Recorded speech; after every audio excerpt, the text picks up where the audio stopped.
Bueno, 10 y 35 minutos en la ciudad de Buenos Aires. Me gusta porque este programa, vamos así. Pasamos de una cosa a Frío otra. caliente. Frío caliente, pero yo creo que también es parte de, un poco parte de la vida, de todo. Y recién me hizo bien reírme. Antes estábamos, después nos reímos, después de todo un poco. Pero hoy es un día especial, 50 años de ese 24 de marzo de 76. Y lo que decíamos antes es que charlar con gente que lo vivió de alguna forma en primera persona te transmite la historia de otra forma, porque van entrando las nuevas generaciones y entonces alguien le cuenta que le contó y bueno, lo importante para que mientras podamos mantener este relato, y claro, por supuesto que en primera persona siempre es lo más, no sé, sale de ahí la verdad, lo viviste vos, después lo vivió esta persona que conozco, después lo vivió, pero lo importante es que se mantenga. Hoy tenemos dos invitados, por un lado María Laura Delgadillo. ¿Cómo le va, María Laura? ¿Qué tal, Andy? ¿Cómo estás? Buen día. Gracias por venir. No, por favor. Gracias por invitarme. Y Gonzalo, ¿para Gonzalo o Matías? Gonzalo. Vos sos Gonzalo, Sí. Matías tu hermano, claro, Sí. no sabía si era Gonzalo o Matías. Gonzalo Reggiardo Tolosa, que Matías es su mellizo, nacieron el 27 de abril de 1977 y bueno, escuchamos mucho de ustedes cuando, ¿no? Oh, Mucha historia, mucho en los medios, pero ahora nunca te había entrevistado y te veo ahora como sí, alguien que creció, Sí. ¿no? Pero como todos, pero me acuerdo mucho del caso. ¿Por qué me acuerdo? ¿Querés contarlo vos? Gracias por venir también. Estuve en el programa de Chiche Helblum, en el de Bernardo Neustadt. Claro, pero ¿qué edad tenías? Danilo Lombardi. 16 para 17. Claro, vos. Claro. El tema era, tenías 16, 17 años. Ahora vamos a ver cómo se relaciona todo, ¿no? Pero vos y tu hermano vivían una vida que creían, por decirlo de alguna forma, normal, con un nombre, una identidad, y de repente, ¿querés contarla vos? Te estoy alentando para que me Sí, cuentes vos o tu sea, historia. A mí me crió Samuel, un policía federal que, bueno, yo, como hablaba el otro día con Laura, o sea, hasta mis 8 años, nada, o sea, yo no sospechaba absolutamente nada, una infancia ideal, él todos los domingos recibía mucha gente, hacíamos asado, mi casa venía todo el vecindario, o sea, una infancia ideal. En septiembre del 85, por ninguna razón nos vamos a Paraguay. Claro, y bueno, me acuerdo en el 87... Claro, empezaba a funcionar la CONADEP a partir del 83, qué sé yo, y... Claro, abuela ya tenía sospechas porque el dato de que mi hermano y yo, mellizos, podíamos llegar a ser hijos de desaparecidos, salió de adentro de la familia de Beatriz, de mi apropiadora. Mirá. Entonces, bueno, abuelas ya había ido a la puerta del colegio con un fotógrafo con teleobjetivo, Claro, para que claro. nadie los vea. Entonces, bueno, porque sí nos llevan a Paraguay, pero fue un proceso muy largo, porque recién en Paraguay, en el 88, ellos me dicen que yo no era mi hijo. O sea, me empiezan con una historia que cuentan que Beatriz estaba embarazada y una pérdida de un embarazo que yo, para los meses, ahí me cayó la ficha y fue como tomar la píldora roja. O sea, Claro, sí, se ahí hizo un agujero en entendiste el todo. piso, o sea, claro. No, y ahí te Entonces, empezaban a cerrar un montón de cosas que no te cerraban. en realidad, Vos hablaste de una infancia ideal, porque muchos casos de chicos apropiados, decís, nunca me llevé bien con mi apropiador, No, había es que en algo mi que me caso- tomaba es que en mi bronca, me caso fue trataba peor. mal, a mi hermana trataba bien, escuché muchos, pero en tu caso estaba mi caso, bien. es que mi caso fue peor porque ellos me trataron como si yo fuese su hijo. O sea, Claro. más cruel todavía, porque Claro, porque te costó tener Claro. que entender quién Claro, era vos y claro. quién eran ellos. Y bueno, ahí había toda una cuestión política que cuando estaba Stroessner, En Paraguay.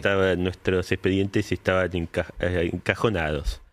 Cuando le hacen el golpe de Estado en el 89, esa persona era un militar que era primo de Stroessner, pero no sé, desencajonó todo y chao, nos mandaron de vuelta. Y claro, el tema es que mellizos no... Primero se pensaba que éramos los Rossetti Ross. Entonces, claro, nos hicieron un test de histocompatibilidad que no era el ADN, pero la doctora Di Lonardi del Banco de Datos Genéticos me explicó, mira, este test es seguro si da no, si da sí, todavía hay que hacer el ADN. Entonces, bueno, recién allá por octubre más o menos, fue un proceso largo. Primero estuvimos en una casa, una familia sustituta. Pero vos, a partir de que tu apropiador te dice, bueno, en realidad sí, no son hijos nuestros porque te cuento una historia, ¿vos qué hiciste ahí? Claro, primero en realidad en el 87, cuando apareció la Policía Federal en mi casa de Asunción, me inventó toda una historia, ¿no? O sea, no, porque yo combatía la subversión y por ahora estos zurdos me quieren hacer la vida imposible. Claro. Van a decir que vos no sos mi hijo. Toda una historia que ya te podés imaginar.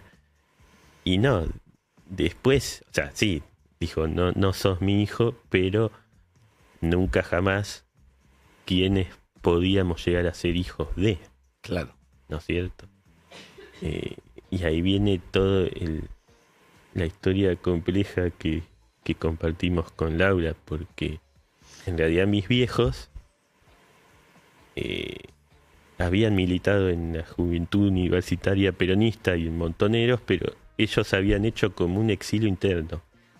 O sea, se habían ido de la facultad, se habían ido de los lugares que frecuentaban, trataban de no frecuentarse con la familia. Para protegerse. Claro, cambiaron de trabajo, se fueron a vivir a Lanús, que nada que ver, bueno. Entonces, después de que los secuestran, ellos estaban en un centro clandestino de detención que es el complejo penitenciario de Olmos. Sí. Había un edificio que era de radio provincial. Un anexo.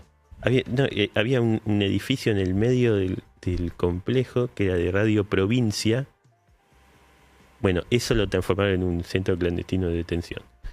Entonces... La Cacha. Claro. La Cacha. Bueno, nosotros nacimos, o sea, dentro de ese complejo había como una parte que era la cárcel de mujeres y otra parte de la cárcel de varones y un hospital adentro, perteneciente al complejo. Bueno, a mamá la sacan de ese edificio de Radio Provincia y la llevan al hospital para dar a luz. Allá la secuestran ya embarazada. Sí, de 6 meses. Sí. Entonces, claro... ¿Sabía ella que tenía mellizos? Para mí no, porque... No. No llegó a saber que era mellizos. No. Es más, mi hermano y yo nunca pudimos saber un nombre que ella hubiese pensado para nosotros, y si lo hubiésemos sabido... Claro, ¿quién se lo queda? Claro. Entonces, claro, y ahí está la historia que estamos tratando de dilucidar, porque... En el juicio que se hizo en el 2014, ahí se pudieron entender un par de cosas. O sea, el 27 de abril, si yo te muestro mi documento, dice 16 de mayo.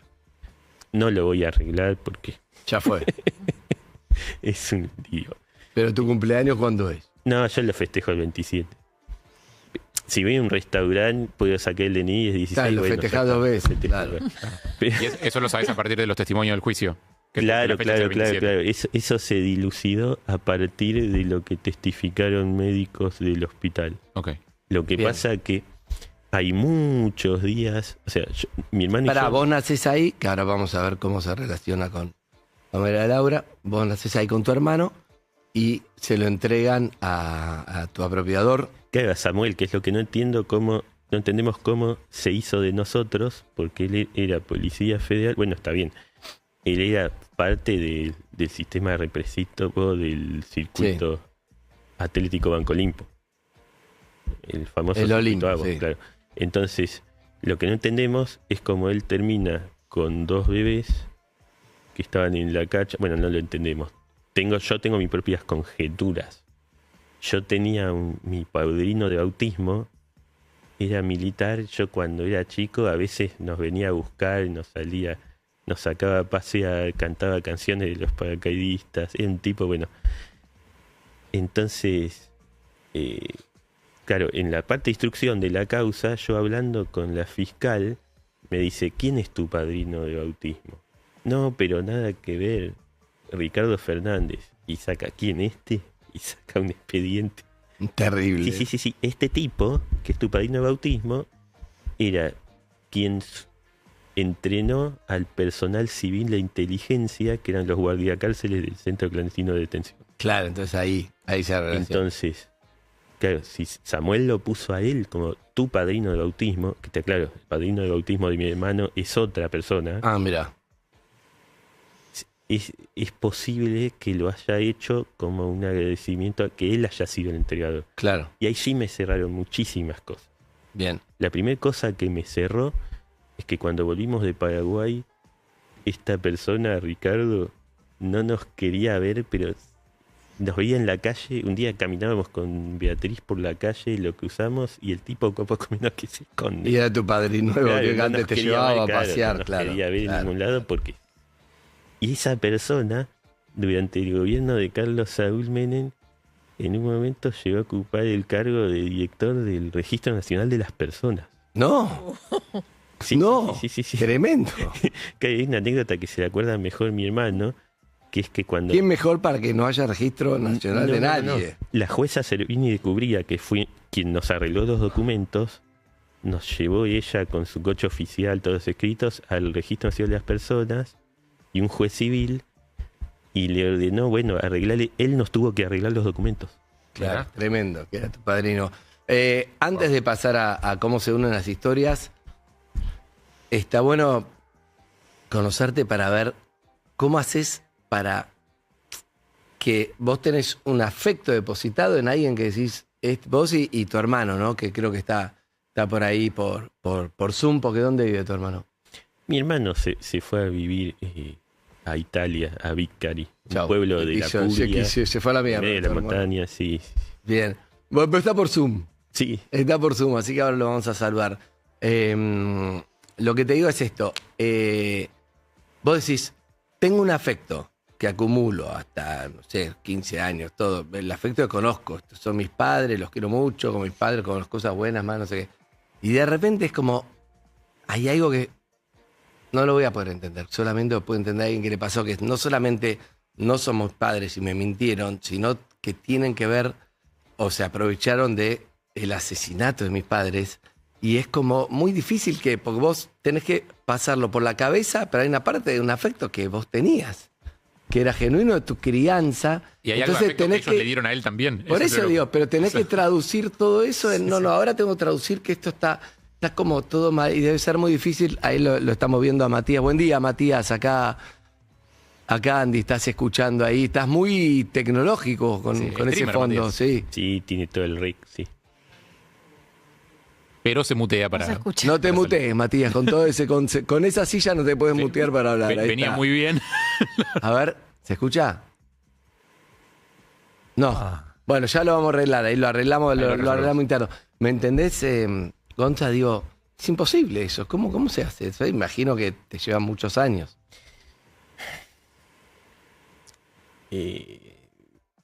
Claro, bueno, yo en mi caso personal, o sea, yo soy cristiano, católico y no fanático, pero hay una parte del evangelio que se lee en las bodas que habla del amor, ¿no es cierto? Que, viste, es muy común que en las bodas se lea que el amor no se alegra de la injusticia. Entonces, para mí, el verdadero amor, basándome en eso, no puede estar basado en una mentira. Entiendo. O sea, sí. Y mismo yo tardé muchos años en... Bueno, mi restitución fue muy conflictiva, terminó mal. Yo volví con mis apropiadores, pero me tomó muchos años. Ahí salías me acuerdo de eso cuando yo era más chico, ahí me acuerdo de esas historias, porque vos defendías eso y es muy fácil juzgarte de afuera, Pero es muy difícil entender lo que te pasó. ¿Entendés? Claro, yo, o sea, con los años, mira, hay una película que es mi película favorita, o una de mis películas favoritas, que es The Matrix, de los hermanos, bueno, ahora las hermanas Wachowski. La película más gnóstica de la historia. O sea, y yo lo comparo con... Por eso dijiste la pastilla antes. Claro, yo por muchos años fui este tipo que le decía a la gente Smith, no, a mí este bife no me importa que sea de mentira, para mí es rojo, tiene sangre, es rico. Por muchos años yo elegí ese camino. Pero hubieron cosas que aparecieron en mi vida, por ejemplo, no sé, yo ya estoy casado en segundas nupcias con Jimena, pero mi ex esposa Silvina, con quien me casé en el 2003, no sé, en el 2004, compramos una mascota, un perro, Sharpei. Entonces, yo cuando fui a buscar los papeles digo, la puta madre, es el árbol genealógico de mi perro y no el mío. Algo estoy haciendo mal. Claro. Entonces, como momentos así. Sí, de cotidianos que te hacían ruido. Claro, entonces fue un proceso muy paulatino. Recién en el 2007 volví a tomar contacto con mi tío, el tío que siempre me busco, bueno, mis tías también siempre me buscaron, pero quien pidió mi custodia, con quien viví, que esa restitución que terminó fallida, recién en el 2007 volviste con tu tío. Volvimos, yo ya tenía 30, claro. Volvimos a tomar contacto. Claro, a mí hay una parte de esto que me sorprende mucho, que es estas dos líneas de tiempo en paralela, porque para tu tío vos eras una historia re larga y te tenía recontra procesado. Entonces vos aparecés de repente en su vida y sos un capítulo más en una historia que él ya viene construyendo hace mucho tiempo, ¿no? Pero para vos es completamente nuevo. Entonces en ese choque es donde a veces siento que se dan algunos cortocircuitos, como vos decías, esta restitución fallida, que es como, no sé si es tan fácil tomarse el tiempo para entender que tu proceso es otro, ¿no? Claro, lo que pasa es que, a ver... Y el de tu hermano, obviamente. El de tu hermano que lo podés saludar, queremos que ya. ¿Estás ahí, Mati? Sí, claro, ya ahí está. El desperfecto obviamente era de mi lado, así que pedimos disculpas. Bien. Acá estamos charlando, bueno, estás escuchando un poco, así que podés también contarnos eso, porque ¿estuvieron siempre de acuerdo con eso? Eso no le pregunté a Gonzalo, o te pregunto a vos, Matías, ¿estuvieron siempre de acuerdo en, bueno, volvemos los dos, no estamos los dos, aceptamos los dos, no? Mira, sí, en realidad una de las pocas cosas afortunadas que tuvimos siempre fue el hecho de ser dos, ¿no? Entonces, bueno, todo lo que nos pasó estuvimos juntos. Y te podría decir que básicamente sí, estuvimos en casi todo siempre de acuerdo. A veces hay cosas que entre Gonzalo y yo no hablamos tanto. De política. Pero no fuera no de política, sino en sí, sobre nuestra historia en sí, ¿no? Pero lo que te quería comentar, porque por ahí, no sé si Gonzalo lo pasó un poco por arriba, que nuestra institución fue súper conflictiva porque, bueno, se interponían personas y se había hecho de una forma que era muy... no había experiencia hasta ese momento con chicos adolescentes Claro. siendo restituidos y digamos, el método que elegía la justicia era hacernos cortar todo contacto con gente que habíamos conocido antes, incluidos compañeros de la escuela, novias, etcétera. Y obviamente cortar el contacto de una forma totalmente abrupta con nuestros apropiadores y todas las personas que ellos conocían. Entonces, eso fue lo que desató nuestra, entre comillas, rebeldía adolescente de no aceptar ese método, ¿no? Y que terminó con nosotros, el desastre de nosotros en los medios de comunicación y demás. Y bueno, como te decía recién Gonzalo, estuvimos algunos años un poquito alejados de nuestra historia y también manteniendo contacto con solamente algunas personas de nuestra familia biológica, como te decía recién Gonzalo, hasta más o menos el año 2007. Y en realidad, en todo esto de reconstruir nuestra identidad, hubiese sido en aquel momento, por lo menos un poquito menos violento, permitir cierto margen de maniobra con respecto a lo que nosotros queríamos hacer, ¿no? Imagínate, vos a un adolescente de 17 años le decís, no podés ver más a tus compañeros de secundaria. Ahí lo estamos viendo, mira, Bueno. ahí metimos ahí un poco el archivo de Cuando teníamos más pelo. que tenía más peli, Claro, hablaban los medios, pero claro, Menos años. porque hay una historia donde, claro, la justicia te dice, mirá, vos no sos así que esto es así, pero eso a veces es un hecho de la justicia, una orden, y después Sí. hay una parte que Los es qué tiempos te emocionales pasa son otros. emocionalmente cuando de un día para otro te dicen, no, ahora no sos este, vas a hacer este, no veas más a este, y bueno, y más en la adolescencia que uno está buscando quién es, y estos pibes que no sabían quiénes eran, y de repente se los decían. Mirá, vamos ahora a... Quiero que, porque se dan la mano y me gusta, porque evidentemente hay algo muy importante en ese nexo también con vos, Matías, aunque estés lejos, porque María Laura es referente del colectivo Historias Desobedientes, integradas por familiares de genocidas de la última dictadura. Ella es hija de Jorge Luis Delgadillo, que fue un oficial, o es un oficial ex oficial de inteligencia de la policía bonaerense. ¿Vive tu papá? No, está muerto. Bien. Falleció. Y es sobrina de María Hilda Delgadillo, que era partera de la unidad penitenciaria número 8 de La Plata, donde era llevado detenidas embarazadas durante la dictadura. María Hilda fue, ahora vamos a contar qué pasó. María Hilda es la hermana de tu papá, era la hermana de tu papá, o sea, tu tía. María Hilda, increíblemente, fue desaparecida por haber brindado información a una abuela que buscaba a su nieto apropiado, ¿verdad? Sí. Gracias a ese gesto, por un lado, ese gesto marcó su vida porque desapareció, la asesinaron, ¿verdad? Pero gracias a ese gesto se logró avanzar en la identificación de dos bebés apropiados. ¿Quiénes son? Matías y Gonzalo. Bien. Así que, y hoy se están conociendo por primera vez. Nos vemos por primera vez. Habíamos tenido algunos cruces en Facebook, algunas charlas. Yo te comento, soy de asamblea desobediente. Es una diversidad de desobedientes que estamos, gracias, armando justamente una red, y bueno, que vemos de forma diferente lo que es la desobediencia, ¿no? Por ahí a una forma más asamblearia. Bien. Bueno, volviendo al tema. Estás nerviosa, tranquila. Pará. Sí, estoy muy emocionada. Y está emocionada yo también. Porque yo lo que veo en ellos es a mi tía. Yo los veo a ellos y veo a mi tía.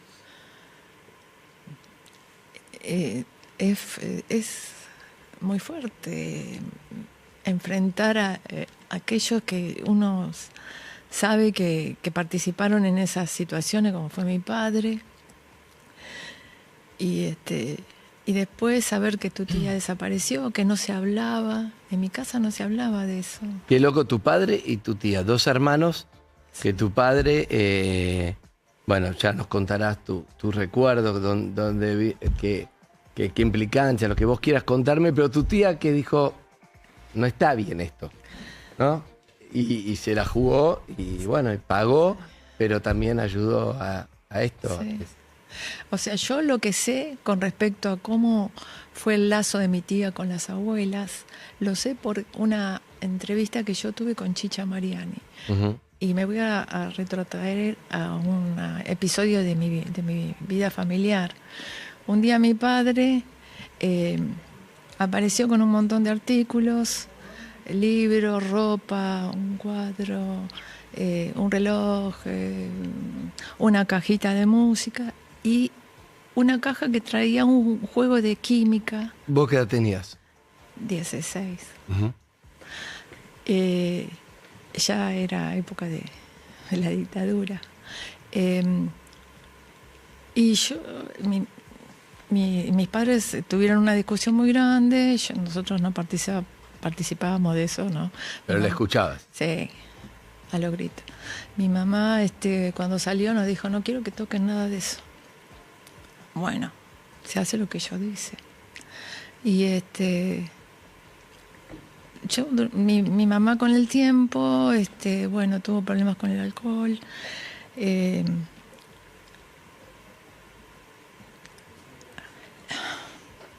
Le costaba mucho sobrellevar esa realidad que estábamos viviendo como familia.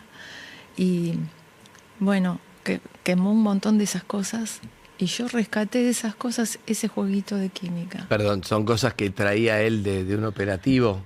Y Eran no sabemos de dónde, pero traía botín cosas de guerra. golpe. Claro, toma estas cosas. Había en una casa X que por Se ahí repartían. desaparecía la gente y se repartían las cosas. Sí, se las robaban. Ese es el nombre. Ujú. Se las robaban. Y vos Y yo rescaté ese juego de química y no sabía qué hacer con eso, porque cada vez que me mudaba, pues yo alquilaba, me mudaba, digo, ¿qué hago con esto? ¿Dónde lo pongo? ¿A quién se lo doy? ¿Qué es? ¿Quién pertenecía? Hasta que un día decidí decir, bueno, se lo voy a dar a alguien que pueda ubicar, algún familiar. Y me entrevisté con Chicha Mariani. Y fue ella la que me dio todos los datos de cómo fue que mi tía les dijo a las abuelas. Porque a ella se las dijo. A ella les habló. Se la encontraron en una parada de micro que iba a la cárcel de Olmos, como dijo es tías. sí. Ella trabajaba ahí, hacía guardias. Y al llegar a la plaza donde tomaba el micro, estaba con la chaquetilla y las abuelas estaban yendo para la cárcel y la vieron y se acercaron a ella. Ya habían pasado por casa y yo las había atendido y no sabían, andaban buscando a la partera. Y yo le dije, no, acá no vive ninguna partera. No, la señora Delgadillo. Ah, mi tía es partera. Y les di la dirección, el número de teléfono. Razón por la cual a veces mis familiares me acusaban que era culpa mía que le habían secuestrado a mi tía. Sí, sí. Bueno, sin embargo, ese día que se encontraron con ella, las abuelas estaban, creo, buscando a los Rosetti Ross, que era seguro que eran mellizos, porque se sabía que eran mellizos. Y en el viaje mi tía le comentó todo. Así me comentó Chicha, que fue cómo ella transmitió lo de los mellizos, lo de los chicos. Y son ellos. Son ellos, son ellos. A ver, por eso yo te digo que verlos como un estandarte de vida, porque son gente que se ha repuesto, que ha podido amar, que ha podido tener hijos, un trabajo, vivir, reponerse, es una resiliencia magnífica la que han hecho con sus vidas.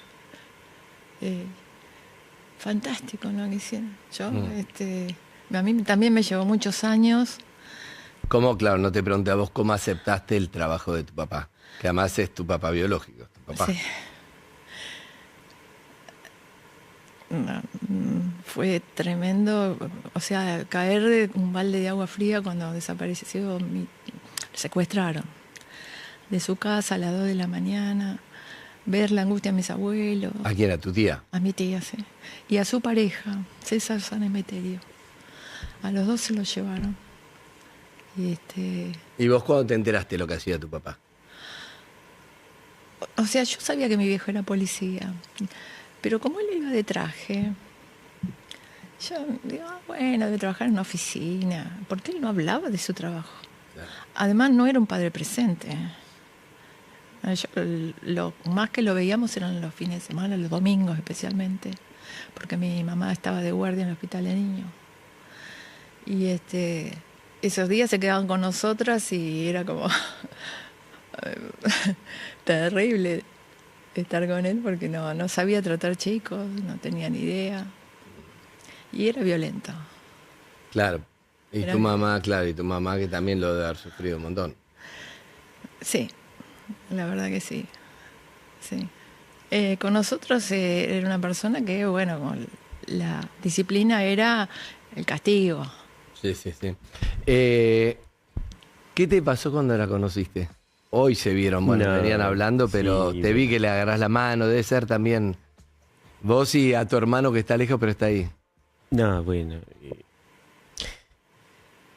El otro día hablamos por teléfono y, claro, intentamos reconstruir lo que sabemos los dos de lo que pasó, pero...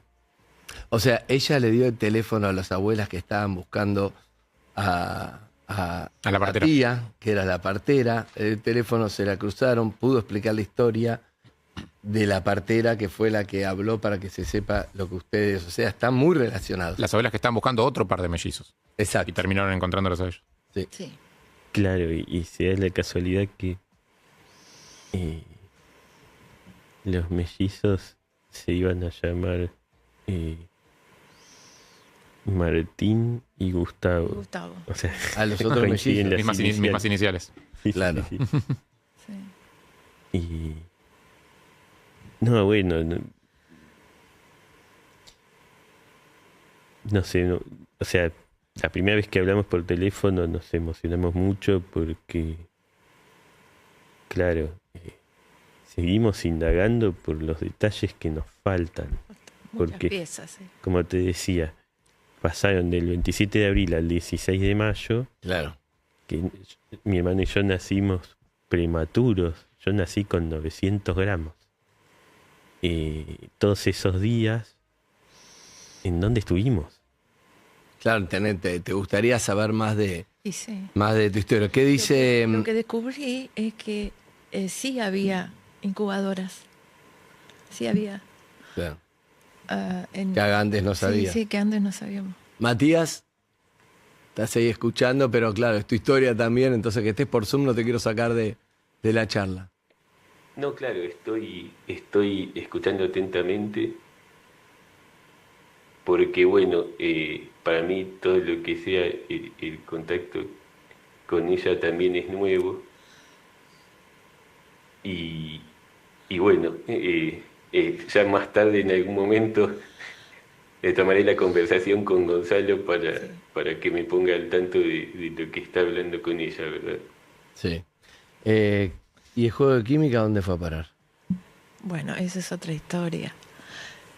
Pasó que, bueno, yo se lo dejé a Chicha, encargado, y después, bueno, digamos como que yo me digo, bueno, ya está. Ya está.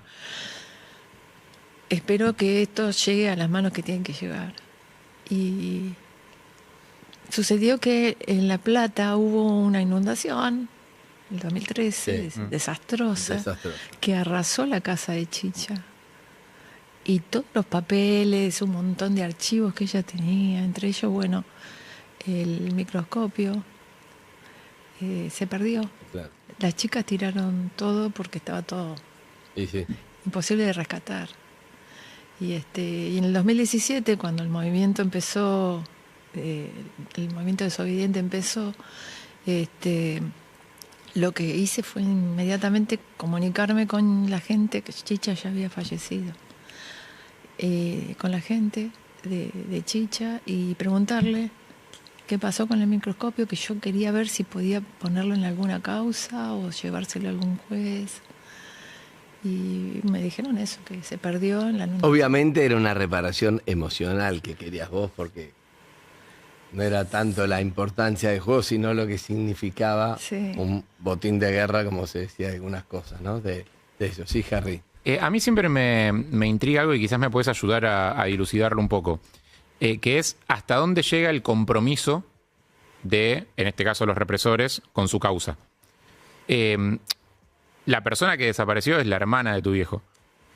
¿Vos tenés idea de cómo supieron los militares que ella había hablado con las abuelas? Si tu viejo tuvo algo que ver, si intercedió por ella en algún sentido, si trató de salvarle la vida. Bueno, sí, eso lo sé. En realidad,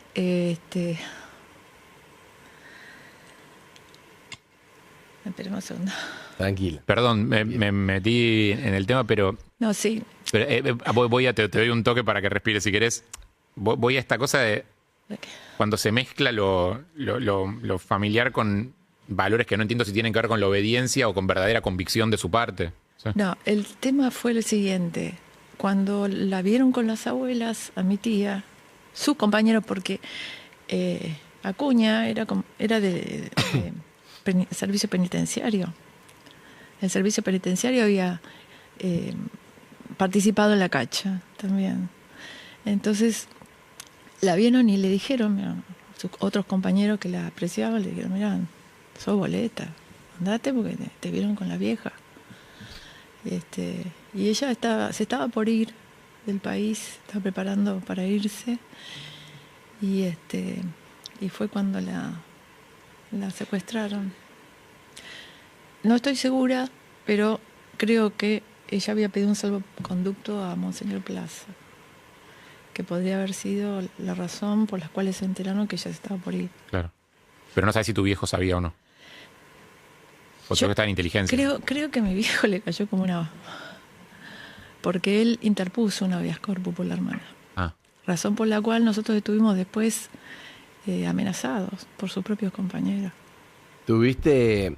Estamos hablando con Gonzalo, con Matías Reyardo Tolosa y con María Laura Delgadillo, que bueno, se conocieron hoy físicamente, ya se conocían.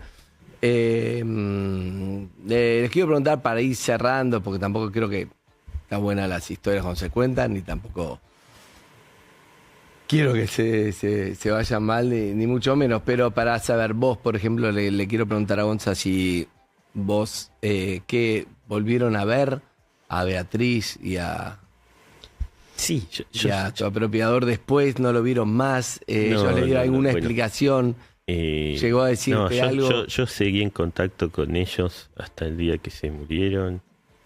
¿Y de qué forma? Ellos te dijeron, bueno, hicimos una vez que ya se supo la verdad. No. Yo nunca terminaron de decirme la verdad. Jamás. O sea, se murieron sin decirme la verdad. O sea, te doy un ejemplo. Por ejemplo, el tema de mi padrino, ¿no? Yo los confronté y les dije, bueno, a ver, ¿quién de ustedes dos eligió a mi padrino? Porque Ricardo Fernández era primo segundo de Samuel. Y Lucho, el padrino de Matías, es un sobrino político de Beatriz. Entonces, claro, yo le pregunté a Beatriz, ¿quién eligió a mi padrino? Y me dijo, yo. No tiene ningún sentido que vos hayas elegido, porque vos pusiste a tu sobrino como padrino de bautismo de Matías. A mí seguro me eligió Samuel.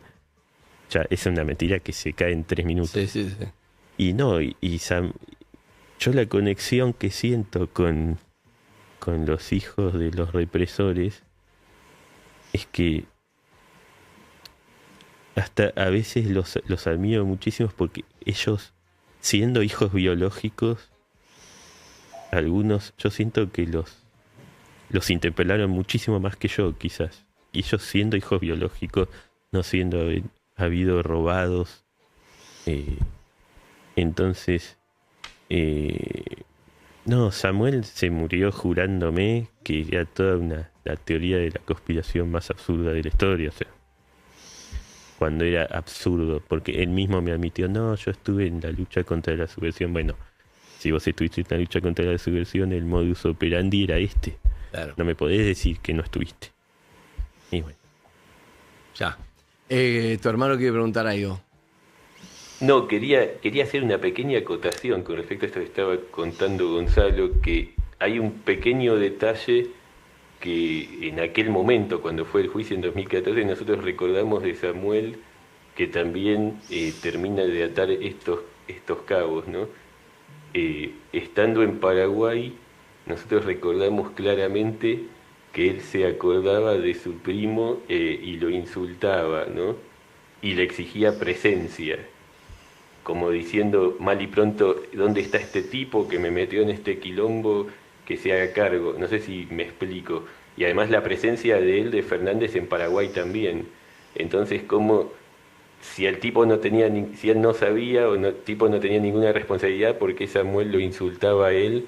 ¿Y por qué pedía la presencia de él o que se hiciera cargo? Sí, eso después, lo recordamos claramente. Sí, después lo que se acuerda más Mati es cuando fuimos con el juez, con la jueza María Romilda Servini Cubría, el juez Buiraldes, fuimos al Registro Nacional de las Personas y Ricardo mismo nos entregó los DNIs con nuestra verdadera identidad. Claro. Entonces, mirá la vuelta de la vida. El tipo fue funcionario en la época del menemismo. Es increíble que sea funcionario. Y estaba a cargo estaba en el Registro Nacional de las Personas, íbamos con el juez José Luis Ballesteros y estaba él. Increíble. Jairo, última, así lo despedimos. Pensaba, en ambos casos, no sé si tienen hijos, sobrinos o descendientes, gente joven o gente que que creció con ustedes, ¿cómo le cuentan quién fue tu papá y quién fue tu tía? ¿Cómo le cuentan quién fue tu papá biológico y tu apropiador? En un momento donde muchos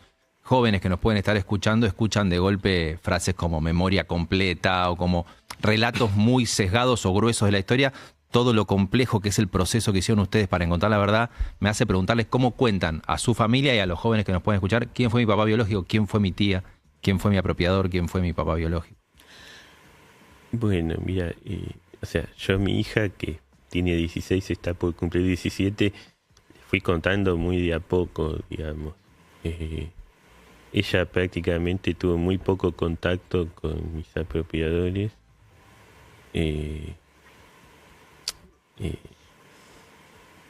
Y bueno, yo traté de ponerla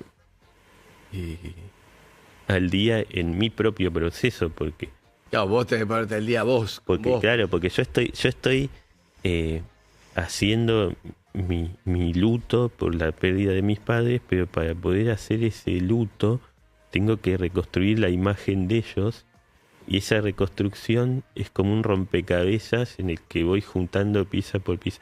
Cada vez que yo veo a una persona que conoció a mis padres, es como juntar un granito de oro. Cada anécdota, por ejemplo, no sé, hace 1 año y medio me enteré de que papá era fan de, no sé, de Génesis, de la época de la vieja época. De Peter Gabriel. De Peter Gabriel, claro. Sí, sí. Y me puse a escuchar todos los discos y dije, uy, esto es un embole, le gustaba esto. Hay que verlo con la visión de ese Claro. momento. Estás loco. Estás loco. Pero así, ¿entendés? Es... Claro, vas reconstruyendo, querés datos, Claro, cosas. y las cosas que me cuestan, por ejemplo, hará 2 años me contactaron del gremio gráfico de que papá desapareció trabajando en una imprenta en Lanús. Entonces me llevaron, esa empresa todavía era de la misma familia, bueno, no estaba en el mismo lugar porque se pelearon los primos y tenía cada uno su empresa, pero me llevaron a un taller donde había un señor que era empleado de la misma empresa, de la misma familia, desde esa época, compañero de papá. Bueno, eso fue fuertísimo, Claro, cuando me alguien vio que te cuente, y que las te cuente cosas que me contaba. Entonces, yo, o sea, me voy formando una imagen de cómo era papá. Yo a papá lo imagino, era un caballerito inglés, siempre pulcro, de pinta en blanco, que no decía malas palabras. O sea, Ya está idealizado, muy pituco, escuchando Génesis. Claro. Está muy bien. Para cerrar, les quiero decir algo. Agradecerle a los tres por haber estado, a María Laura y a Gonzalo y Matías, pero ¿qué le quiere decir María Laura? Vamos a usarlo a Gonzalo porque está acá. ¿Qué le quiere decir María Laura a Gonzalo y Gonzalo a María Laura, entre ustedes? Que estoy feliz de conocerlo. Y ojalá pueda también conocerlo personalmente a Matías, que lo siento como una bandera de victoria de esta lucha de memoria que estamos haciendo. Que tengan la valentía de presentarse así. Y que, bueno, que es impresionante la resiliencia que tienen, que han recuperado, han podido amar. Eso es fantástico. No, yo lo que le quiero decir es que gracias infinitas por aportar aunque sea un granito de arena al entendimiento de mi historia, ¿no? Que eso es lo que aporta al proceso de hacer,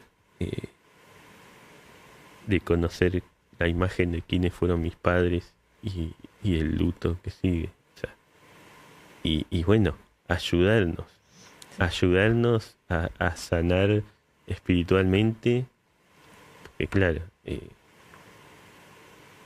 o sea, a mí me duele que esa persona que me crió y que yo amé tanto como mi padre, no era mi padre, me mintió y fue un genocida, y a cada uno nos duele nuestra historia de nuestra propia manera y nos podemos ayudar porque nos une una historia.